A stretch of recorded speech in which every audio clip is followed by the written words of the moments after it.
Before we get underway, just a brief message to ask for your support. We rely on our wonderful listeners to keep this show on the road, and there are 3 ways to help us.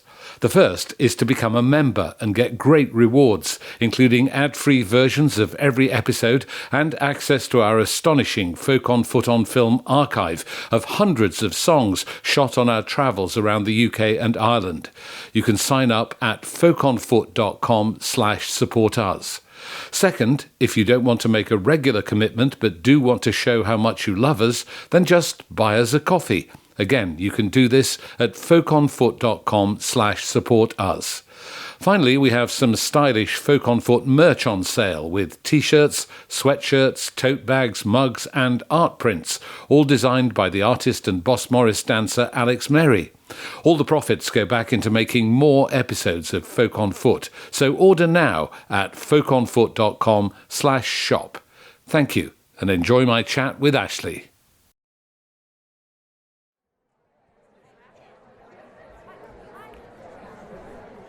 I'm Matthew Bannister. In February 2025, I took to the stage at the Indoor Festival of Folk at Cecil Sharp House in London, alongside a legendary figure from the world of folk rock. Bass player Ashley Hutchings has had an extraordinary life and career, and we covered lots of it in our conversation.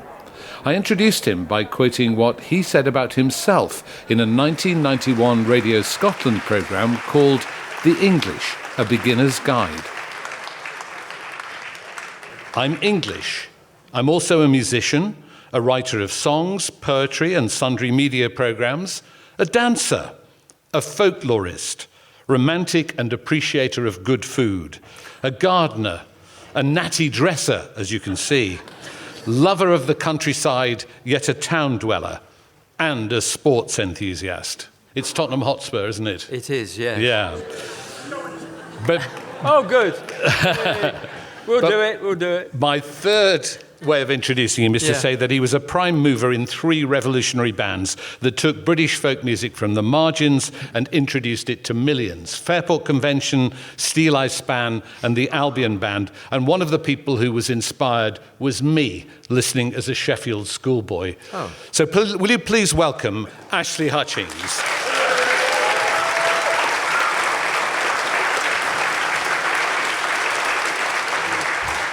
So Ashley drew my attention to his biography on his website, which is not the traditional kind of biography, but it starts in a very straightforward way, and it says, I am born on the 26th of January 1945 in North London, which by my calculation means that Ashley has just celebrated his 80th birthday. So maybe a song. Happy birthday to you. Happy birthday to you. Happy birthday, dear Ashley. Or Tiger. Happy birthday to you. Thank you very much. Thank you. How did you come to be known as Tiger? Playing football at school. I was tigerish and shouted it a lot on the field, on the pitch. And it stuck, Tiger stuck. But I wanted to be a bit different. So I put a Y in, like William Blake. Right. And did music start for you at school as well?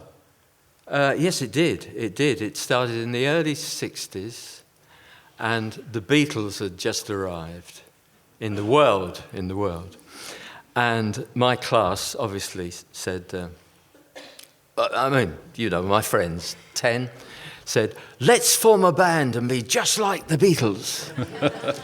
And so some said, I'll play guitar. I want to play guitar. No, I want to play guitar. I'll play drums. Yeah, no. And no one wanted to play the bass. So I bought a bass, and I stuck with it through the whole career as the bass player. But and we never turned out like the Beatles. You met some other musicians at school, though, didn't you? Who later went on to be part of Fairport Convention. No, that wasn't at school. Oh. That was in the same area. Richard Thompson, Simon Nicol, and myself. We were the 3. It was Judy Dybel who was in the first lineup. She was in that area as well. And I think Simon and Richard had a very good education jointly, right? I was the kind of secondary modern chap, and I had to catch them up. You know, I did a lot of going to museums and libraries for most of my young life. And it says that you left school with next to no, at the earliest opportunity, it says in your biography, yes, with next to no qualifications, and you got a job as a trainee journalist. I know, God knows how I did that. Thank you. How many bands had you played in by the time you left school, though? 2. Right. 2. But the first one, not worth talking about. But there was a blues band, very keen on the blues, which is strange, isn't it? Because I like English and British traditional music, but I was absolutely hooked on the blues. And I mean the real blues, not rhythm and blues, Chuck Berry, who is great. But I went to a club in the Manor House, at the Manor House, called the Manor. And God, who I saw there, jeez. Sonny Boy Williamson, Howlin' Wolf, I don't know if you know some of these names. Some of the great, great old bluesmen. Jimmy Reed. I saw Muddy Waters, but not there. And I was hooked on the blues. And we practiced, some musicians and I, in my house, the front room. My parents put up with us making da-da-da-da, da-da-da-da for like 15 minutes. You know? And my father was a wonderful pianist. And God knows how he put up with it. I don't know. He could play anything by ear. He was a brilliant musician. Much better than I don't know. But we skipped a generation. My son Blair, who we'll talk about, he's a great musician. My father was a great musician. I wasn't, but I did other things. I think you're being modest, actually, aren't you? So when you got together with Richard Thompson and Simon Nicol, the people who influenced you most at that time, as I understand it, were the American artists. Yeah, we moved.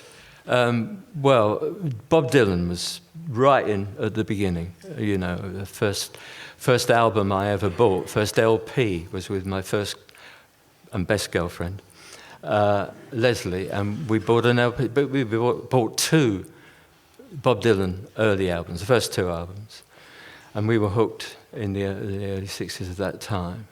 But we'll talk a bit about Bob Dylan later, won't we? Definitely, yes. Most definitely. So it was him, Leonard Cohen, Joni Mitchell. Met them all. Yeah. Yeah, was very, very lucky to spend an hour in a living room. The living room of Joe Boyd, who was our manager, American manager and record producer. Said at one time, I turned up at his, it was in Notting Hill Gate, turned up at his flat and said, can we talk, Joe?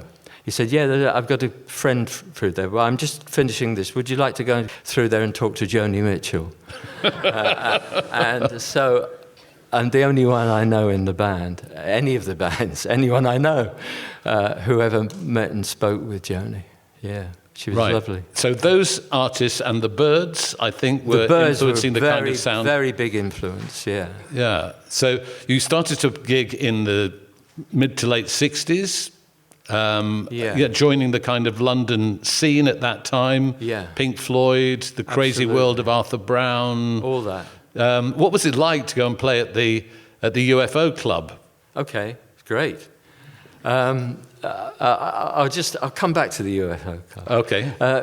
Everyone was lumped together. It was great. You could do whatever you wanted. You could be a poet. You could be a banjo player doing country stuff. You could be a freaky band, you know, whatever. And it's the same places you played, you know. You played universities and colleges. But we met Joe Boyd at the UFO Club. Anyone know the UFO Club, UFO? Tottenham Court Road, yeah. It was a ballroom, actually, but they called it a club. And Pink Floyd, you heard of them? Fine, these people have. Pink Floyd were residents, and we were playing a support act with Fairport. And we came to the interval, and Joe Boyd, being an American, burst into the room and said, "Hey, you guys are absolutely great. You got a manager?" "No." "Oh, I'd like to be your manager," and all that kind of stuff. I think he was hooked mostly on Richard Thompson's guitar playing. That was the first thing that hit him. And Does anyone want to know about Richard Thompson? Well, no, I don't know. One of the greatest guitar players that ever lived. Yeah. And he was with us in the band. And he was about 17 at this time? About that, yeah. Simon Nicol was the youngest. He was 16, I think, when we started. Incredible. Yeah. And then, according to your biography on your website, it says, my first professional group is Fairport Convention. Jimi Hendrix gets up on stage and plays my bass with the group. I stand around glowing. Well, you've got to tell us about what happened there. Where was that? What happened? Okay, fine. Yeah, well, we played a lot of clubs. London group, of course. We played a lot of clubs in London. You did play universities, and you would go up to Yorkshire and go to places, but mostly London late-night clubs, drinking clubs, tables, chairs, blah, blah. And many musicians would go there late, into 2, 3 in the morning.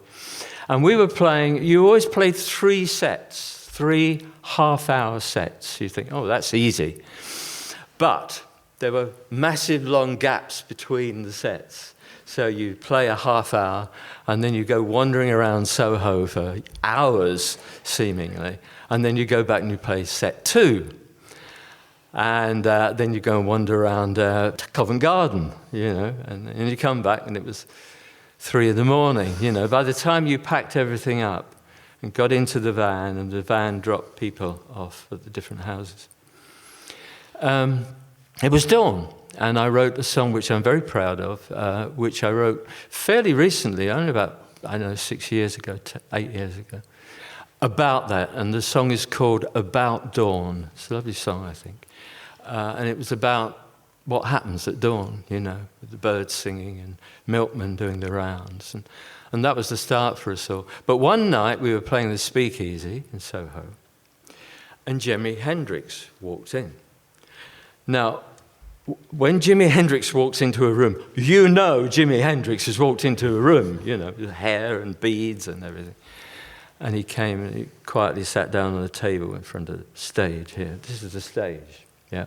And he comes up and he's sitting right in front of me on the chair, and he's listening and whatever. You finish the first... No, I know what we do. We did. It's Jimi Hendrix just coming. I know. Look, he's saying... Oh... Anyway, because we adored Jimi Hendrix's music. If we go back slightly earlier than that, I met him at Golders Green in the street. He'd just come over. He was playing in a pub, and I knew who he was, and we just chatted for a bit. Anyway, wind on a year or two, and Jimi Hendrix was there. So we finished our first half hour, and we go off stage, and Jimmy comes up to us. He says, hey, you guys are great. Can I jam with you? Can I play guitar with you? Yeah, sure. We don't know. And we come to the end of the set, so we got to wander around Soho and thinking, what the hell is going to happen? It's going to be great. So no rehearsal. We came back in, we went on stage, and we said to the audience, a friend is going to get up, and we'd never met him as a band, is going to get up and play with us. And he's here now, and he's going to come up on stage. And it's Jimi Hendrix. And they went, no, they didn't do that. They went, thank you, but like 1,000,000 times louder. They said, Jimi Hendrix, woo! And he did, and he got up stage, and he asked to borrow Richard's guitar. Now, he was left-handed, Jimmy, so I had to turn the guitar upside down. Didn't warn us, just said, in G. And off he goes, into a Bob Dylan song. And we get through it all, and the audience went, a bit louder than that. I know you're older now, but, yeah. I don't want to spend too much time on the varying different lineups of the Fairport Convention, but we should say that obviously it started with Judy Dybel, with Ian Matthews as vocalist, and then Sandy Denny came and joined the group. Yeah. How did that happen in your memory? I can't remember exactly. It wasn't us. We didn't find her. I think a friend of Joe Boyd recommended Sandy, who'd been doing the folk clubs and stuff like that. And she came along, met us at a pub in West London. And she interviewed us. She's just slightly older than us. And she said, right, well, play something for me. We were looking for a singer. And she just had to sing one song, and that was it, Joe Boyd said he was a bit nervous that she would eat she'd us eat you alive. Yeah, exactly. Yeah, that she was such a bit big character. Yeah, but she had so many different characters. I mean, if you just listen to her singing for a start, she could do a whisper, she could sing a song like that. It'd be beautiful. And she could belt out rock and blues stuff as well, which you didn't hear much on the records. And she was crazy. She was a drunk. She was adorable. She was everything. She was real life. And did she bring traditional music to your attention, or was it already there in the background? Well, we knew about traditional music right in the very early days when I was still at school. I went to, for example, me. I mean, the other guys went to folk clubs as well. But I must tell you one thing. I went to a folk club in London. Slightly later, but that's not important. But we knew about traditional music. We had our favourites. And a lot of Americans came over and played in the folk clubs. Paul Simon, for one. I saw him in the Cousins. Les Cousins. Les Cousins, Yes, Les Cousins. yeah. That was a gig. That was one of the most memorable gigs. Because it was, I loved Phil Oakes. Phil Oakes, singer-songwriter, same time as Bob Dylan. Phil Oakes, Burt Jansch, Paul Simon, and one of the Blues Project that was quite well known at that time. So it was a fabulous bill. And Paul Simon came. I didn't go to see Paul Simon, but Paul Simon was the last on, of course. He just had, a hit. And he came on stage. The first thing he said was, I've just been on the phone to America, and they've put Fender, I remember the words exactly, they've just put Fender guitars behind my track that I did before I left America, and it was number one. It went to number one. Wow. What would that be? That would be... Sound of Silence. Thank you very much. Yeah. Yes, Sound of Silence. Sorry, as you get exactly. older, you forget. So Sandy's joined the group, and then there's a track called A Sailor's Life. Yes. Which is, I think, the first to feature Dave Swarbrick on violin. Is that right? Correct. Yes, and this is on Half Bricking. I'm looking at this, sorry, don't worry, it's not a whole script I'm going to go through here. I just got a couple of things. Sandy said something. Just talk a little bit while I'm Okay, because so A Sailor's Life, which we spoke last year on this stage to Joe Boyd and John Wood. Oh, did you? Yeah, oh, and John was the engineer and Joe Boyd was the producer. And they said to me that A Sailor's Life was really the birth of English, British folk rock, because it was the coming together of Sandy Denny, Fairport Convention, Dave Swarbrick. I think the first time he'd actually put a pickup on his fiddle was for doing that, wasn't it? In the studio. He'd never done that before. Yeah. Tell us about what your memories are of making that track. Was it a long, drawn-out process, or did you just go into the studio and knock it out? So much for scripts. Doesn't matter. You're looking for a quote from important. Sandy Denny? There's a quote from Sandy saying a lot of people thought that Swarbrick and I turned us on to folk rock, because they were from the folk scene. She said, it's not true, Ashley was the one. But Ashley wanted, above all else, for us to do that. Right. So tell us what you remember about A Sailor's Life. It was live. It was done live. In studio normally, you're in booths and, you might have the rhythm section, then you've got someone singing over there and the box over there with a keyboard or something like that. That was all of us in one big, massive room, the Olympic studio. And Swarbrick had never played with us before. And that was the second time we did it. We rehearsed, a bit, Sailor's Life with a bit of improvisation with Sandy singing in a university, I think in Southampton, backstage. And then we said, let's go on and do it. And that night, that's what you did in those days. That night, you know, half an hour later, we all went on stage and we just did A Sailor's Life for the first time ever in the studio. Sorry, on stage. Yeah. So the studio was live, and it was a one-taker. Yeah, if you don't know the song or the track, it's very long. It's a traditional song. It's a great song. Sandy brought us that to the band. And we just did it in one take, and we finished the take, and we went, and in the booth, there was Joe Boyd and John Wood, and they went, and you knew just something special had happened. Instantly we knew. That was the start, yeah. Well, then on your biography, it says M1 motorway, early hours of the morning, 12th of May, 1969, the darkest day. And this is the day when you're coming back from a gig in Birmingham, and you have a crash. Yeah, on the M1. We were tired. We were very tired, and our roadie, Harvey, bless him, was driving, and he fell asleep at the wheel. And Richard tried to grab the wheel because he was sitting in the front, and he couldn't, and it went off. Somersaulted over. I couldn't see. I thought I was blind, as it was. You know, after about half an hour, the blood was wiped off my face, and I realised I wasn't blind.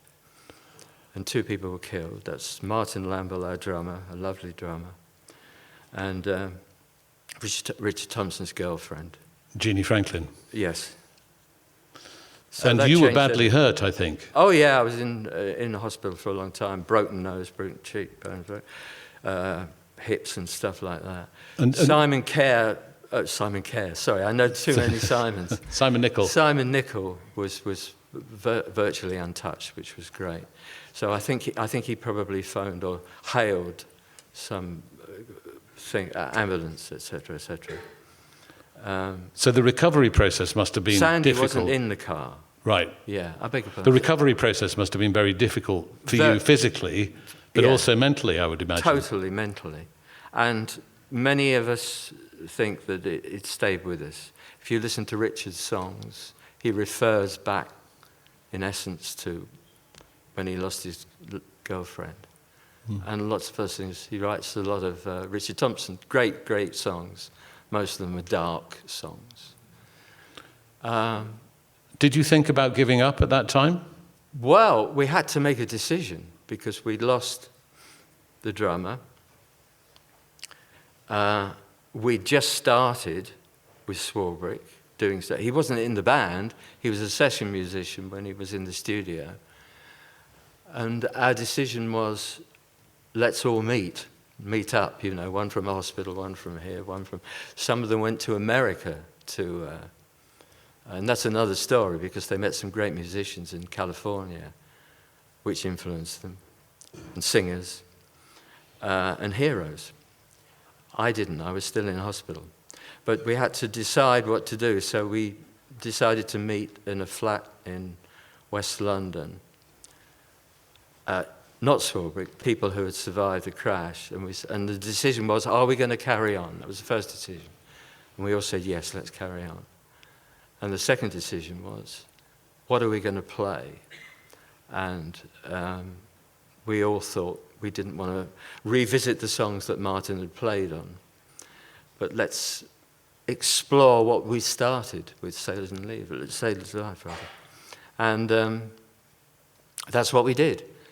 We explored it. You went to a country house, I think, we went didn't to you? a country house, bless him. Joe found this great old Queen Anne country house. And the new band, because we added a drummer, we've added the great Dave Mattox, who invented folk rock drumming. Still to this day. He came from a dance band background, didn't he? He came from a dance band, yeah. Played in some, palets and stuff like that. Anyway, he didn't know what folk music was, but it was great. We met in this place, and it was big enough for us all to live in. So that obviously there was a very big kitchen where lots of talking went on. And there was a very big hall on the ground floor, and that's where we set up all the instruments permanently. They were just not touched. They were there, and we would come downstairs from our different rooms and eventually dribble into the room and start rehearsing and whatever. But were you coming up here I to was. Cecil Sharp House? I was coming up to the library. Where is it? Over there. Yep, you're nodding, thank you. And I to did find a lot the of repertoire. research. What? To find the repertoire To for find that the album. repertoire, yeah. I mean, it was a mixture of Swarbrick had some instrumental tunes, which we obviously learned. Sandy did some songs which he knew about. And I did a lot of research, and I brought in songs that they didn't know. That's just the start. You've got to then invent a way of how do you play the drums to that old ballad? How do you play bass? Yeah, what does Richard do on lead guitar? You know, he plays atonal stuff. I don't know. And we forged our own sound, our own music. And although we were influenced by the band, Bob Dylan's The Band in America, we were British. No one had done what we were doing, and we really threw ourselves into it. Am I right in thinking that you went out and busked in Winchester? We did, yeah. Just near the cathedral, on the street. What, playing some of this new material? Yeah. Did you put a hat down? No, yeah, probably. I think we probably did, actually. I know Matix probably had a washboard. I can't remember. So this is creating the album which became Liege and Lief. Absolutely. And you launched it, I think, at the Festival Hall. We did. Supported by Nick Drake. We did, who was unknown. John and Beverly Martin. Yeah. And that must have been quite a night, because you were effectively launching a totally new kind of music onto the world. Yes, absolutely. What are your memories of that night at the Festival Hall? Bert Lloyd came along, great traditional singer, now no longer with us. Loved it. Other people didn't. We didn't exactly get barracks. I think people were saying, they were so shocked, you know, what it was. So this album comes out and the new sound is established, and then you decide to leave Fairport Convention. I know. For some, that seems a bit strange when you've just created what is still considered to be a masterpiece. Why did you decide you had to leave? I think we didn't talk about it. We didn't talk about the crash. We didn't talk about it. We just bore it on our shoulders. But I think that it's now agreed amongst some of us that it was a delayed reaction to the crash and the death. And we didn't know where our heads were. I didn't know why I left. Sandy kind of knew, because she wanted to... So she left as well, didn't she? She left within a week of me, which is crazy. And was that about doing more of her own songs? Yeah, and with her husband, to be her husband, Trevor Lucas. So... But your decision, you think, was partly because you still hadn't recovered from the trauma? I had a bit of a nervous breakdown, for sure, yeah. I was on all kinds of pills. But I also had dizzy spells.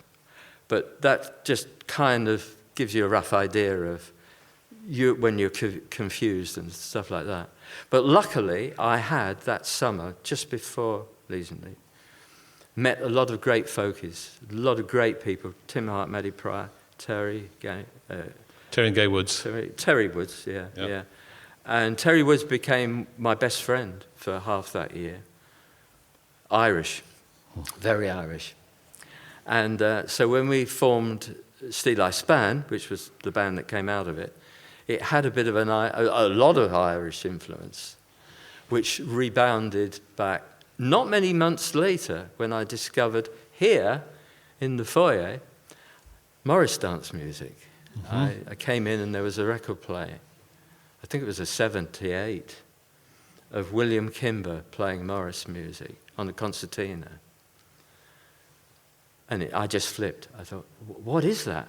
And they had to tell me it was Morris dance music. You know, rockers, you didn't know what it sounded like. You saw Morris dancing. Because the kind of jigs and reels that you've been doing with totally Fairport different. have been much more Irish absolutely. and Scottish and so on. With Swarbrick and also with Peter Knight, who joined Steeleye's band.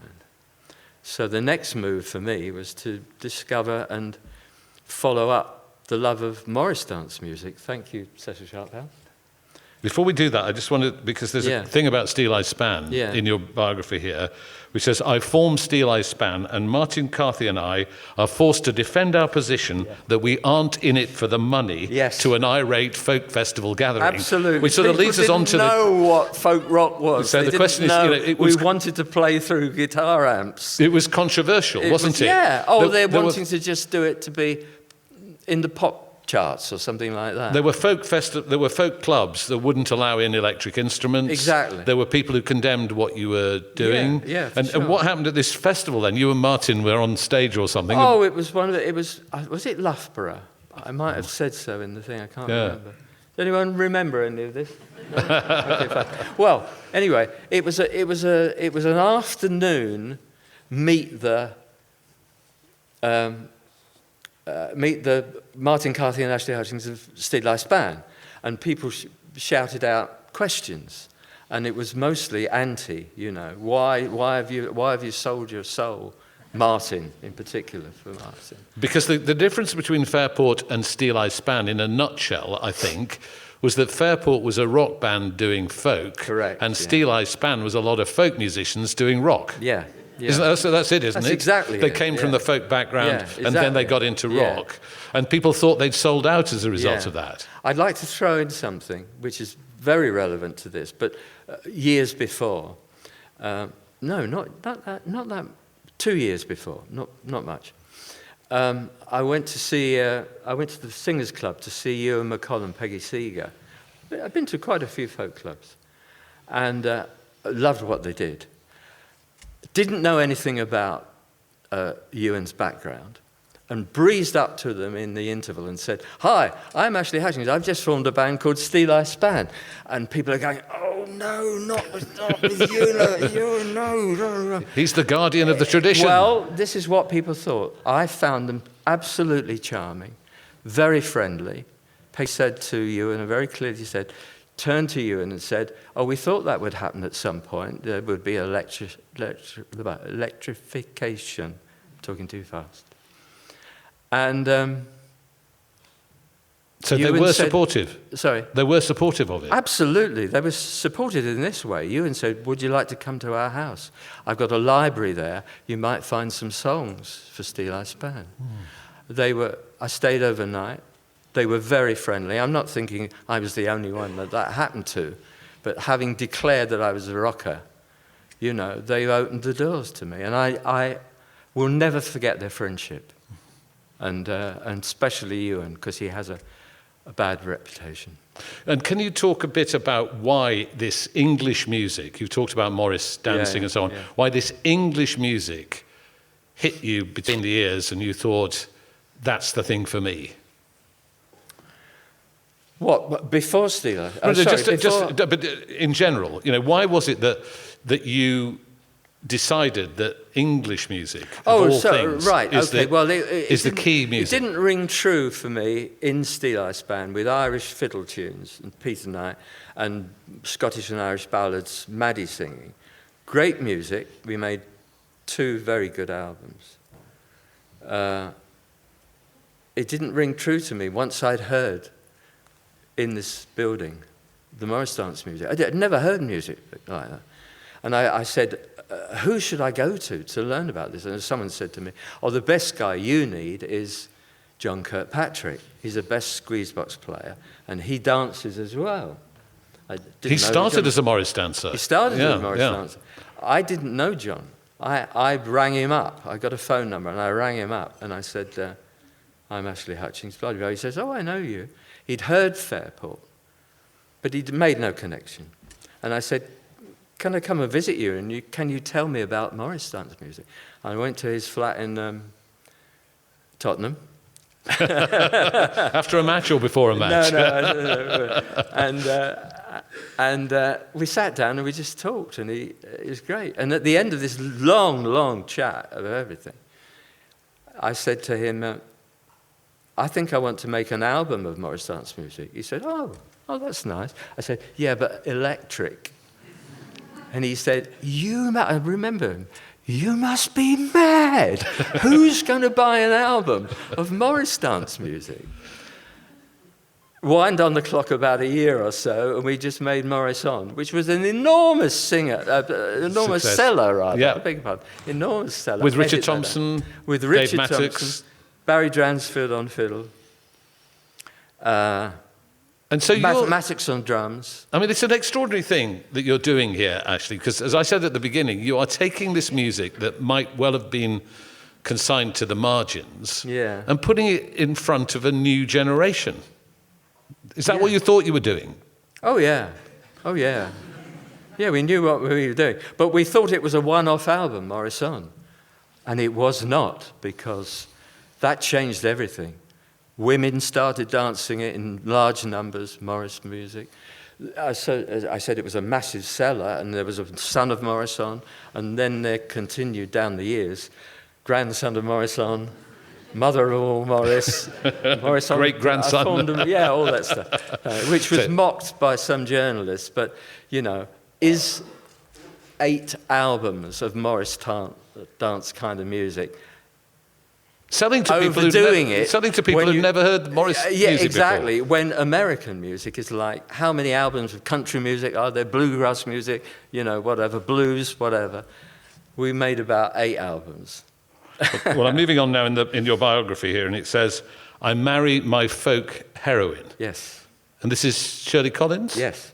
Right, and did you meet here? Yes. What happened? Lots of things happen in this hall. Yeah, here in Cecil anyway. Sharp House, you met Shirley Collins. Yeah, I was sitting over there. She was sitting there. I'd met her before. Fairport were playing a university, I think it was Manchester, and Shirley and Dolly Collins, Her sister. who had made one of the greatest albums I've ever heard, Anthems in Eden. If you don't know Anthems in Eden, it's got early music behind it. I fell in love with early music as well, David Monroe and all that stuff. So we met her, and I think we carried the trombone. When we met them, when they were supporting us, I think, up in Manchester or something like that, Liverpool, whatever. Anyway, I came here. This was after the crash, of course. I came here, and she was there, and I was there, and she says, you walked over across, she related it to her, you walked across the thing, and you came and kissed me. She said, and that was it. That was it. Is that how you remember it? That's how, no, yeah, it does. Yes. I mean, we were very much in love. Yeah, and you moved to the country. We moved in the country. And because clothes are important to you, you start to wear country-type clothes. Oh, yeah, yes, clogs and, yeah. Yeah, and then Steeleye were as well, and clogs and collarless shirts. Right, and then you lived a kind of rural idyll. Yeah, absolutely. And formed the Albion band.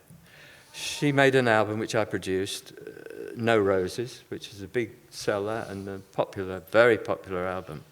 It was her album, but I produced it, so both our names went on it. And I then formed the Albion band. Sorry, the Albion Country Band. The Albion Country Band. And she was kind of on the edges of it, did some gigs with us and whatever, but basically I broke away and formed a proper Albion Country Band with folk rock and whatever.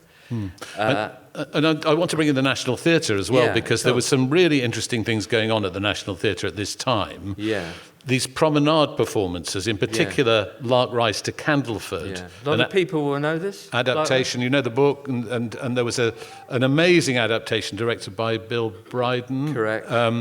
And you provided the music. Yes. For that, and there was country dancing and Morris dancing and so on in the show. Promenade, it was called promenade staging, no chairs on the floor. You could go on a balcony, but it was a new way of doing things. I think they picked it up from the European theatre directions. And I attended one of these performances, They're and amazing, they were quite astonishing because the audience mingled with the players, and you were, that book is about the transition from a rural England to a industrial England, really, isn't it? Well put, well put. So that must have been an amazing show to be involved in.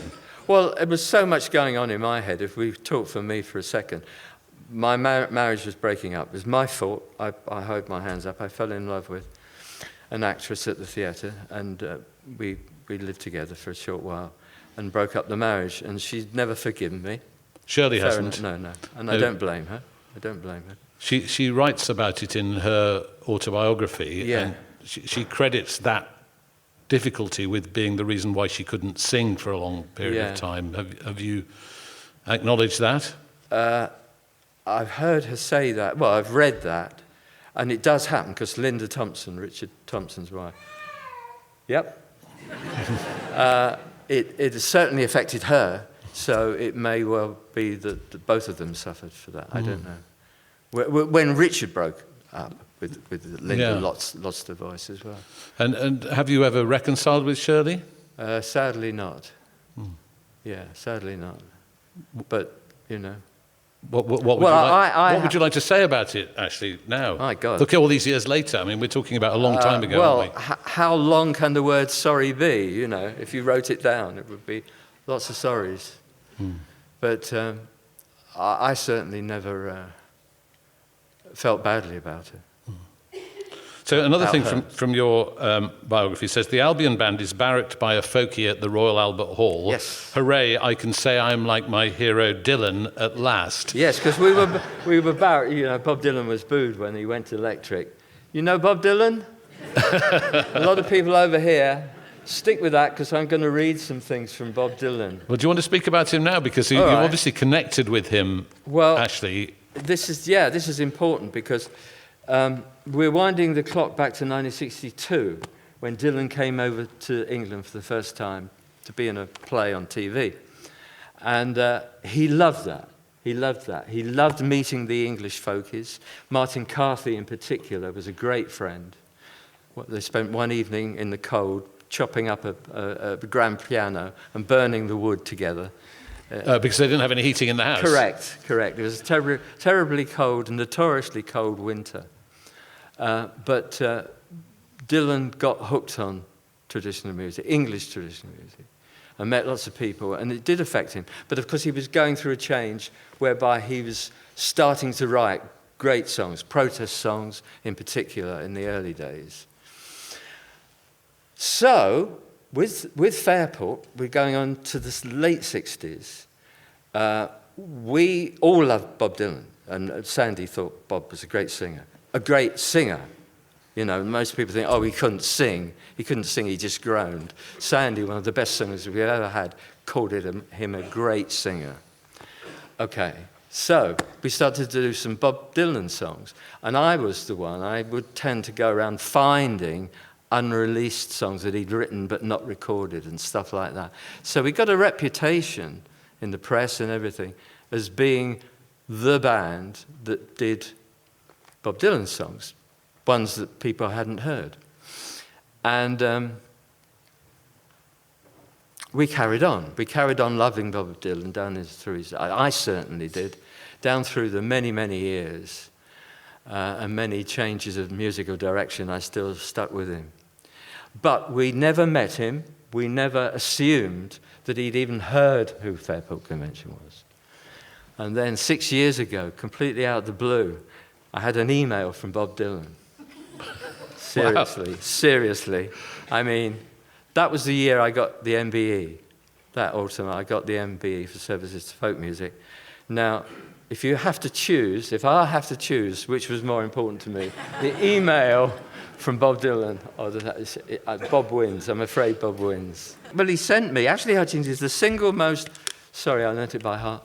Ashley Hutchings is the single most important figure in English folk rock. Before that, his group, Fairport Convention, recorded some of the best versions of my unreleased songs. Wow. That is a fantastic answer. Put that on your website. Put that anywhere, wouldn't you? I'd have it tattooed on my forehead, I think. Wow.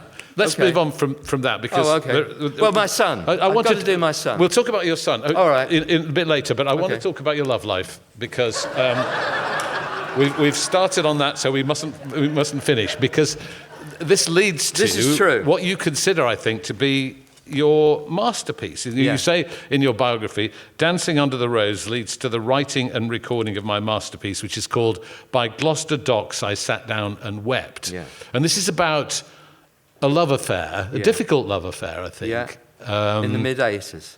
Right. 86, sorry. 86. 86, sorry.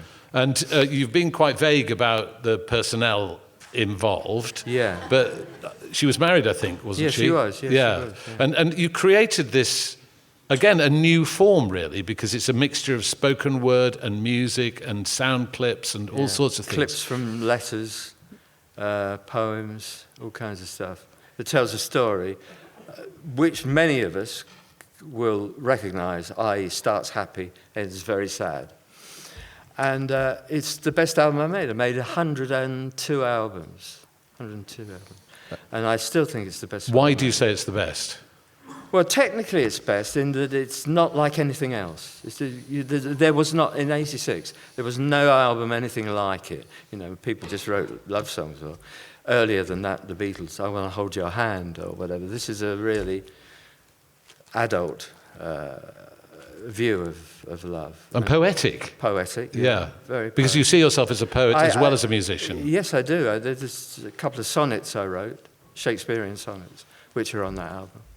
And I went on to write a lot more sonnets about other things. Now, that album ends, as you say, sadly, but you kindly last week sent me a copy of the sequel, which is called Paradise and Thorns. Which took ages to come out. Yeah, it came out a lot later. And is there a hint? 5 or 6 years ago. Is there a hint in that you might have reconnected with the subject of your love?